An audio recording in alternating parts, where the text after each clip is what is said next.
21 August grenade হামলা, death reference ও আপিলের রায় আগামীকাল।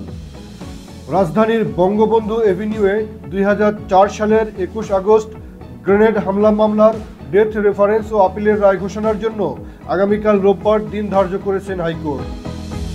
রায় ঘোষণার জন্য বিচারপতি A.K.M. আসাদুজ্জামান ও বিচারপতি সৈয়দ এনায়েত হোসেনের হাইকোর্ট বেঞ্চের কার্যতালিকায় ডেথ রেফারেন্স ও আপিল অন্তর্ভুক্ত করা হয়েছে। এর আগে হাইকোর্টের একই বেঞ্চ 21 নভেম্বর আসামিদের ডেথ রেফারেন্স ও আপিলের ওপর শুনানি গ্রহণ শেষ করেন। চট্টগ্রামে আইনজীবী হত্যায় আসামি 31, ছাত্রলীগ, যুবলীগ, আওয়ামী লীগের ইন্ধনের অভিযোগ। চট্টগ্রামে আইনজীবী সাইফুল ইসলামকে হত্যার অভিযোগে 31 জনের বিরুদ্ধে মামলা হয়েছে।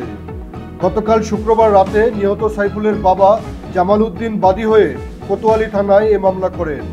মামলার এজাহারে ছাত্রলীগ, যুবলীগ ও আওয়ামী লীগের ইন্ধনে আসামিরা সাইফুল ইসলামকে হত্যা করেছে বলে অভিযোগ করেন বাদী। মামলার বাদী নিহত সাইফুলের বাবা জামাল উদ্দিন গণমাধ্যমকে বলেন, আমার ছেলের হত্যাকারীদের ফাঁসি চাই।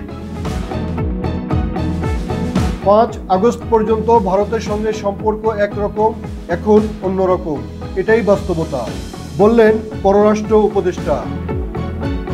আওয়ামী লীগ সরকারের পতনের পর ভারতের সঙ্গে বাংলাদেশের সম্পর্ক বাস্তবতার নিরিখে হওয়া উচিত, এমনটাই মনে করেন পররাষ্ট্র উপদেষ্টা মোহাম্মদ তৌহিদ হোসেন। শনিবার দুপুরে নর্থ সাউথ বিশ্ববিদ্যালয়ে এক সেমিনারে অংশ নিয়ে এমন কথা বলেন তিনি।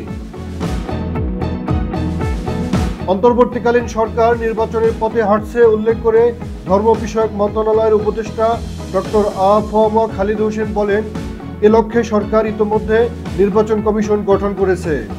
কমিশন ভোটার তালিকা হালনাগাদ সহ নির্বাচনের সার্বিক প্রস্তুতি সম্পন্ন করে সরকারকে সবুজ সংকেত দিলেই প্রধান উপদেষ্টা নির্বাচনের তারিখ ঘোষণা করবেন। শনিবার রাজধানীর ডিপ্লোমা ইঞ্জিনিয়ার্স ইনস্টিটিউটে বাউফল ফাউন্ডেশনের এক অনুষ্ঠানে এসব কথা বলেন তিনি। 16 বছরের কম বয়সীদের জন্য সামাজিক যোগাযোগ মাধ্যম নিষিদ্ধ হচ্ছে অস্ট্রেলিয়ায়। 16 বছরের কম বয়সী শিশুদের জন্য সামাজিক যোগাযোগ মাধ্যম ব্যবহারে নিষেধাজ্ঞা আরোপ করছে অস্ট্রেলিয়া। দেশটির সংসদে এ সংক্রান্ত আইন অনুমোদন করা হয়েছে, যেটিকে বলা হচ্ছে পৃথিবীর কঠোরতম আইন। এই নিষেধাজ্ঞা কার্যকর হতে কমপক্ষে 12 মাস সময় লাগবে। এটি বাস্তবায়নে ব্যর্থ হলে প্রযুক্তি কোম্পানিগুলোকে সর্বোচ্চ $5 কোটি অস্ট্রেলিয়ান ডলার পর্যন্ত জরিমানা করা হতে পারে।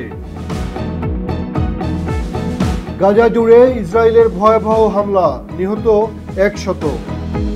ফিলিস্তিনের অবরুদ্ধ গাজা ইসরায়েলি বাহিনীর ভয়াবহ হামলায় অন্তত 100 জন ফিলিস্তিনি নিহত হয়েছেন। এর মধ্যে উত্তরের বেইত লাহিয়ায় 2টি বাড়িতে বিমান হামলায় 75 জন নিহত হয়েছে। এক ম্যাচ হাতে রেখেই সিরিজ বাংলাদেশ নারী দলের।